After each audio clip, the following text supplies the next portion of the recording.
Welcome to another episode of Tau Unbound. Today I have the privilege of hosting a familiar guest, Professor Thalma Lobel. Such a pleasure to have you. Pleasure to be here, especially when you are the host. Oh, thank you so much. I had the pleasure of hosting the distinguished professor before in my apartment in New York, where she spoke about her incredibly interesting book. We'll talk about a different book today, but it's the same area. Let me just tell you who she is. She's the former Dean of Students at Tel Aviv U, where she engaged in many programs to basically close the gaps within Israeli society. Of course, she's Professor Emeritus of Psychology, got her Ph.D. from Tel Aviv U, postdoctoral work at Harvard University, and of course, she is the former head of the School of Psychological Sciences at Tel Aviv U. And again, welcome to our show. Thank you. I'm very pleased to be here. I must say that given what's happening in the Middle East and in Israel since October 7th, 2023, a psychologist is exactly what we need to talk to. A psychologist is exactly what we need to hear from. So we're happy to have you. Thank you. I have one general question, because many people are battling with this, question. Why did Hamas, not that it matters, but why did Hamas advertise and voluntarily publicize and celebrated their incomprehensible brutality and cruelty? Why do you think, what's the psychological rationale behind it? I'm not sure, but what I do think is that they were so happy with their deeds that our moral ethics doesn't apply to them. It's not that they are a little bit different. So if somebody is bragging to his parents that he killed 10 Jewish women and men, and I want to emphasize that he said Jews and not Israelis, just for those who protesting down the Jews that protesting against that. And his parents say, oh, wow, that's great. That shows you that he didn't think that is something wrong with that. On the contrary, it's something to work. Later on, they understood maybe that for the general opinion of the world, maybe some of it should be hidden. But at the moment, they put cameras and they really wanted the more, the merrier. And I think that you're referring to that phone call of that Palestinian terrorist who called his parents. Yeah, he called his father, and then the mother also came to the phone and said, wow, that's great, our son, that you killed so many Jews. And he said, if their blood, and I'm talking from a phone of a Jewish woman that I just killed. And they were happy. It's not that they didn't tell him, don't do that or something. They were happy. Now, a son to be proud. I had in a previous conversation with one of your colleagues, he said that the same brutality was also displayed in the past towards Palestinians. In other words, Hamas is using the same brutality, and ISIS is using the same brutality, and Boko Haram is using the same brutality. Boko Haram, the organization that in 2014 abducted 300 girls. Yeah. They're using the same brutality against other Muslims. So it's, from a psychological point of view, I'm asking you, maybe the goal was to instill existential fear in us Israelis. Would Definitely. you agree with that? Yeah, I would. And in that regard, I think that the Israeli leadership talking about this is our second war of independence and this is an existential threat is actually playing into their hands. It's playing, but it might be also true. Sometimes you have to say that to make people realize why we have to do whatever we can. If they wanted to threaten us, they definitely succeeded. And there are some times that you have to admit that you are threatened. And they managed to really trigger the most concealed and Kamaic fears that we have, right? Exactly. They managed to trigger all those historical traumas. And as someone said, they opened the gates of hell. Definitely, yeah. People never thought that that will happen. I talked with many friends since then, and everybody said the same. We were under the impression that if something, not like that, but something, I don't know, somebody will attack us at our home, immediately the army will come and save us. Nobody ever, I think, imagined that you sit for hours and hours and talk to the TV and say, I'm here, and nobody comes. That really threatens everything that we believed in, I think. Yeah, yeah. So you brought a copy of your book with you, which is titled in English, Whatever Works. And this is one of several books that you published. And I wanted to ask you, you happen to be a very hands-on, practical psychologist, right? When you came to my house, you spoke about practical things that people can do during a job interview. And Yeah. so teach us, educate us about what can we learn from your research that we can apply in this particular situation where the whole nation is in trauma? Yeah, so as you said, and rightly so, my first book was about how physical sensations influence our decisions, judgments, and behavior without our awareness. And I'm not talking about it now unless you'll ask me a specific question. This particular book was meant to help, especially about at work. The subtitle is The Small Cues That Make a Surprising Difference in Our Success at Work and How to Create a Happier Office. So in the beginning, when I was invited to this podcast, I thought, these are not the times to talk about all kinds of things, how to succeed in an interview or what clothes to wear, and things that are important in regular times because they do make a difference. But there are some stuff that I think are very relevant now, and I'll be more specific. Many people now go back to work. We don't have a choice. I was visiting a Hotel Tal where the evacuated people from Sderot are there and talked to people there.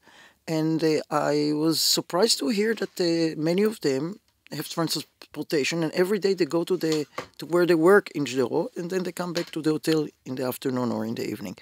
So they have to work back, and a lot of people came back to work. A lot of people have to deal with everyday life, not only work, So you have, and we are all traumatized. Now, I want to specify, I'm not talking about those that went through hell. I'm talking about people like you and me that were not there, but still are very stressed, just for listening and looking at the terrible things that happened.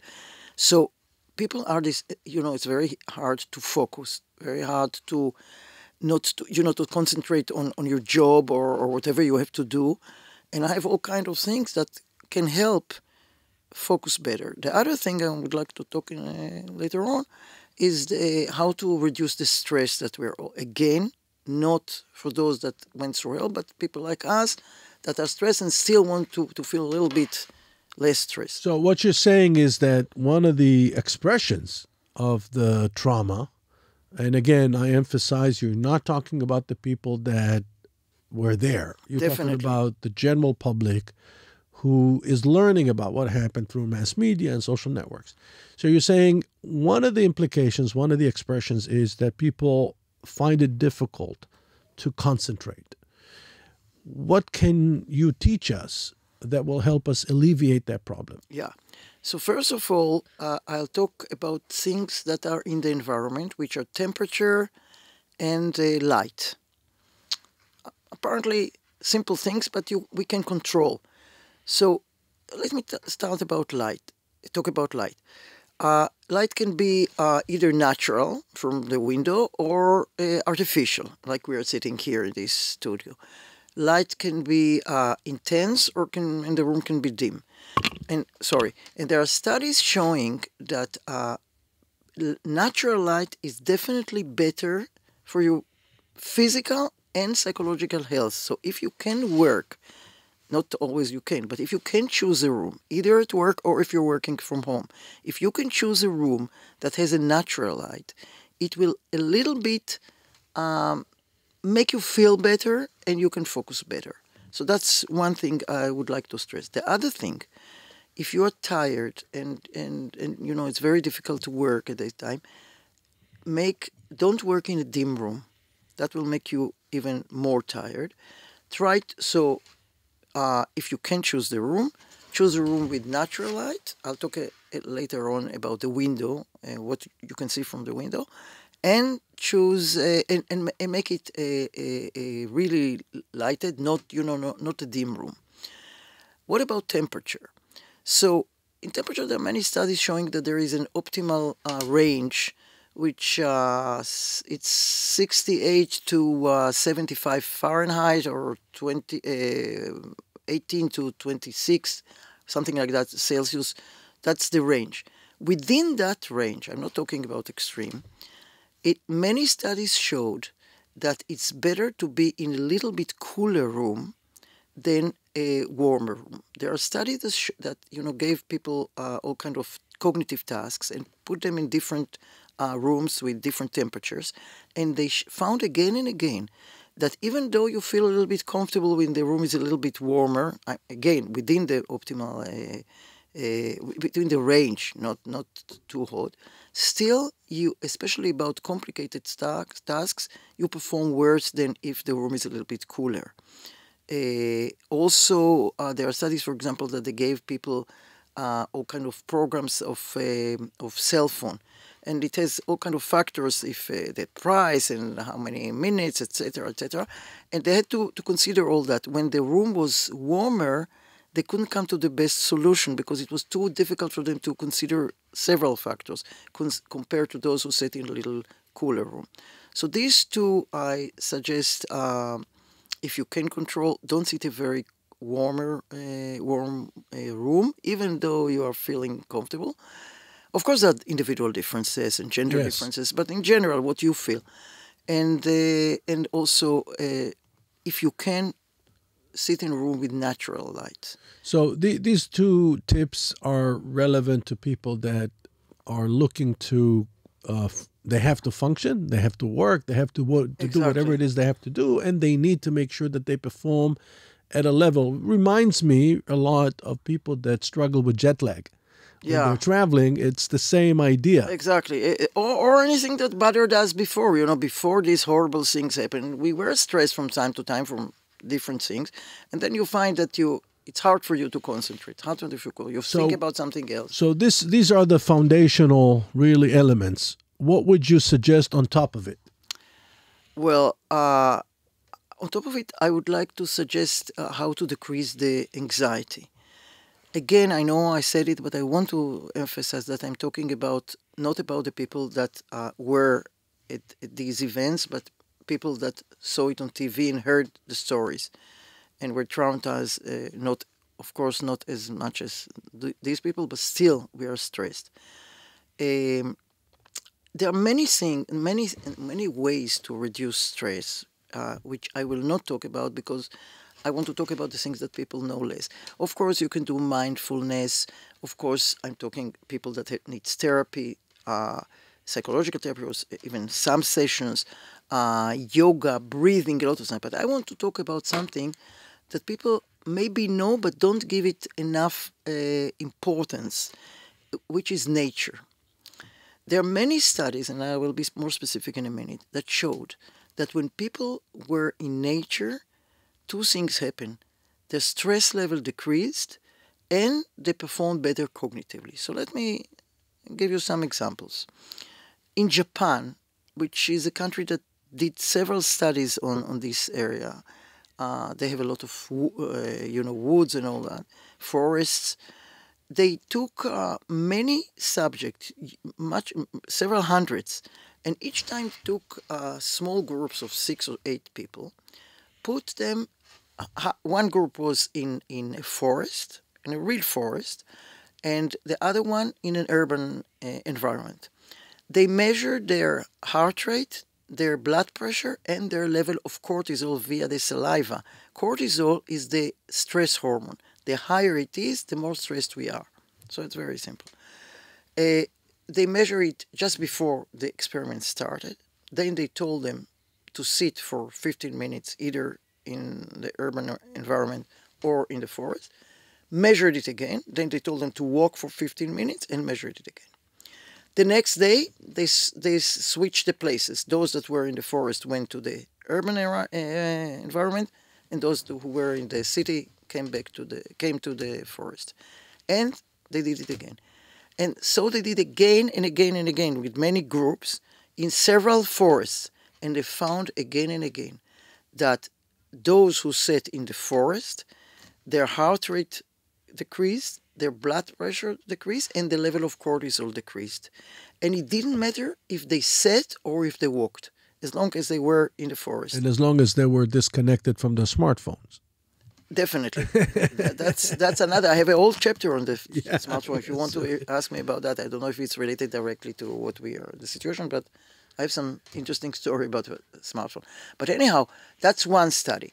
Then in China, they did a very similar one just recently, and they told people to walk in a bamboo place, and again found that all the physiological dimensions decreased. In Stanford, they did something else. They told people to work on some cognitive tasks. Then they told them to stop and walk for almost an hour, either in the campus, which is kind of nature. I don't know if have you been there? Yeah, I've been there. I have a granddaughter that studies there, so I have a good reason to be there. And the other group walked in the city, outside the campus. And then they came again to the lab and continued working on their cognitive task. And they were asked several questions on a questionnaire. So they didn't measure physiological measures, but I asked them how they feel and all that. And they found that those who were walking within the campus in the nature performed better on several, not all, but on several of the cognitive tasks, especially the more complicated ones. And they also felt that they were less stressed, less thinking about other things. And here I should mention to our listeners and viewers, of course, we are in Tel Aviv, and the closest nature that we have is, of course, the beach. Yeah. The Mediterranean. Yeah, and this is one of the things that now I miss a lot because of the fear of missiles. We don't walk along the beach. That's how I actually start this chapter in my book, that I go every day to the beach, because this is my place of stressful, lowering the stress. By the way, I have a story that a long time ago I met somebody, a woman that I knew, quite famous, and she walked along the beach and she said, "Thalma, this is my psychiatrist." So she knew that she had a lot of troubles, and so we have the beaches, we have in some other places they have the lakes and the rivers. But this is my you led me to what I wanted to say anyhow, is that you can ask me, I live or I work not next to a forest or a beach, what should I do? So there are studies that compared what happens if it's an artificial nature, that it's a park with flowers or trees, compared to a real forest. Found no difference. So the same results came out if it was if you went to a park or if you go down and there is a garden next to your office. But suppose you don't have even that. You work in a place or you live in a place where you don't have flowers. You have to walk for a while to do it, and especially these times you don't want to do that. There are studies that showed that if you take a virtual hike on the computer, and there is one study that took even 4 different places on a virtual complete nature, like forest, and then park, and then only a garden, and found the same results, that people imagined that they were going through a hike and looking at the pictures, at the photos, helped them to decrease their stress. So my suggestion, and also one more thing, also listening to voices of birds or water flowing, waves of the ocean, etc. And there's a whole section on YouTube of videos for hours and hours and hours. We can listen to rain and birds and what have you. Yeah, and we can look also at pictures of this. Yes. It's really very easy these days just to open the phone or the computer and find photos and listen to Now, voices. let me ask you something, because a lot of people get their information, of course, from news channels. And I know from my own mother, who's 91 years old, she's glued to the screen. And I realized that the more she's watching the news, the more stressed she is. Definitely. So is there something that you can tell us about that? Yeah. What would be the right level of exposure to news? Yeah, I totally agree. I saw, in the first 2 or 3 days after it happened, most of us, I for one, was glued to the screen. But I understood that it's really not healthy for us. On the other hand, I argued with one of my friends who told me from the beginning, I don't look at all. I just listen to the news on the exact hour. So I told her that's also I disagree with. I told her that's my opinion. I disagree. We have to know some of the things that happened, what these people experienced, and also about the heroes, but not too much all the time. If you so, I for one, when I don't volunteer or do other stuff, which I think are very important, watch TV series or looking for a movie, and I strongly suggest to do that. You have to do some other stuff. So don't be glued to the television. You can watch just to know what happens, of course. So that quietens you in a way that you know what happens. And then either, if you can, depends, your mother is already 91, so maybe she doesn't want to go out so much, but if you can go out and do some stuff, do gym even via the Zoom or something, and definitely watch other stuff that calms you down, movies, Yes, series. and I think you already mentioned that you're taking for granted the fact that mindfulness practicing and breathing and Definitely. meditation, all that, and yoga, this is all very important and it's working and it's helpful, but you're talking about things that you can do beyond that. Exactly. Exactly. I thank you for emphasizing that. It's not instead of other things, but really, really, again and again, I was surprised. I knew that the beach was good for me, for example, but I was surprised when I heard really top studies published on top journals showing again and again in different countries how really our physiological dimensions and our cognitive abilities improve. Now, let me ask you another question. And I need to explain that question to our listeners and our viewers that are not familiar with the reality of life in Israel. So in modern buildings in Israel, most Israelis live in apartments. There's a safe room. What is a safe room? A safe room is a special room that is built with more concrete, very thick walls of concrete that is meant to protect us from a direct hit by a rocket or a missile. And in cases where buildings were hit directly, the safe room is proven to be very effective. Now, and this is my question to you, we find ourselves spending more and more time in those safe rooms. What are the things that you would recommend? Because we don't have access to natural light. Definitely. We can control the temperature, but what would you recommend? Not always. Not always. What are the things that you would recommend for people that are stuck in the safe room for hours in the areas that are close to the border, for example? Yeah, and I'm not talking again about the time that they were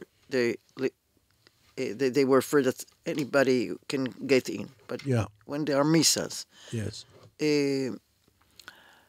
I cannot say much about temperature and light and all that. As you say, this is if you can put it more light. If they are with children, try to talk about something else. Try to put things. If you know that you are going to spend some time there, don't forget to put, if there are children, toys, books, things that you do in general. Again, it depends. Here in Tel Aviv, when most people live in apartments, not in single houses. The what we call the mamad, the safety zone, is not big usually. So make it comfortable. I don't have much. Of course, prepare food and all that. But I don't have much to say beyond that, because all the things that are important, like the light, the window, the temperature, are not controlled. Yeah, but would you recommend, for example, bringing in games? Yeah, definitely. Social games and... Social, if you're sitting, anything that can distract your mind, and especially children's mind, that you can maybe, not always, it's easier for them to distract and to tell them it's nothing. Just when on my way here, I heard of an interview on the radio with a woman that sat there for 21 hours with two children. And she said the children, I think she said they were 6 and 4, something like that. She said till last week they didn't know that there were bad people outside. They told them it's the soldiers, and they tried. It shows that they are, they're really. I envy them to be such strong people that they could for 21 hours. But if you can project, because the more anxious you are, the more anxious your children will be. Yes. That's for sure. Now, let me ask you one last question because we're running out of time. Loneliness.